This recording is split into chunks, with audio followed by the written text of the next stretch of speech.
So I had a special request from Lily to make a wire wrapped ring that's open at the back and adjustable.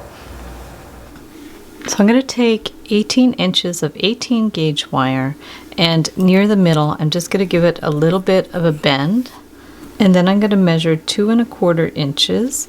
It really depends on your ring size, and we're going to bend it up again, and then we want to just press these in so they're parallel, and you can pinch those ends or you can keep them round if you like. And then we're going to put it on the ring cone, and we're going to bend around one side, so just bend that around, and then we'll bend around the other side. Just put it in the position of the size you need. Now this is a little bit hard to bend around, so what you can do there, you can get your round pliers to help it out. Just bring them in so it's curved, and then the other side as well. Just hold it and just curve them around. So that's the starting point. From there you want to imagine where your bead is going to be. It's going to be centered there. So just at the left or right of your bead, you're just going to take the pliers and bend it up. So we just have that little right angle bend there. And then at the radius of your bead, you're just going to bend this across so your bead can sit on there. So that's our starting point. And then we're going to get an 8mm bead and put it on there so it just sits nicely in place. And then from there, hold it snugly and just take this one and bend it down. So we're just going to bend that down like that. And then we want to wind this one around the band, so hold it in place.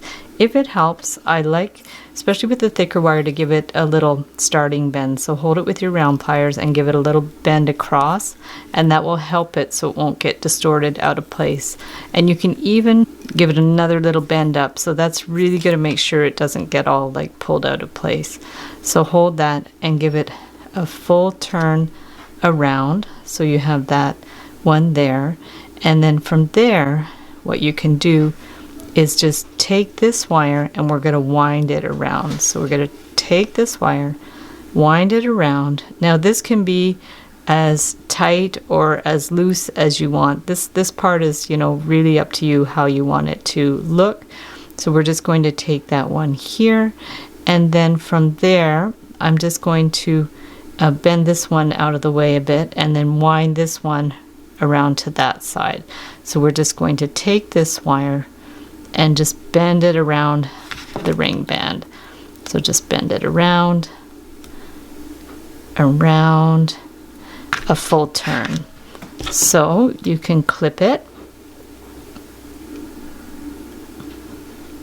in there, and then you just have to push that wire so the end is in and it's flush. So this one you can wind around also to make it a little more fancy. So just do as many winds as you like to make it look, you know, interesting.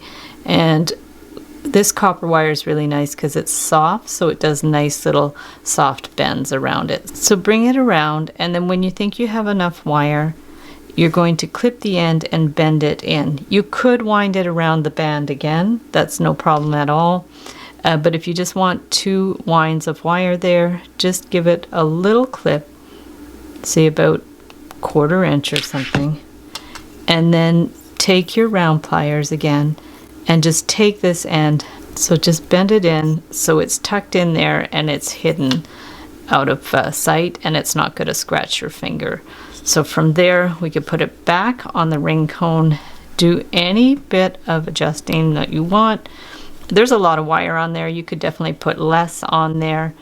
And there you have your beautiful ring that's also adjustable. So thanks so much for watching the video. Give it a big thumbs up if you liked it.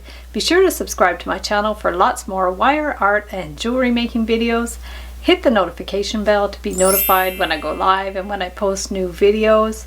And if you'd like to share photos of your wire art and jewelry, be sure to join the Wire Makers Club on Facebook. And if you'd like to check out my work on Etsy, my husband and I specialize in custom wedding cake toppers and funky jewelry. I also have a mailing list, so if you'd like to sign up below, I'll send you my Wire Art Essentials ebook. So thanks again for watching, and we'll see you the next time.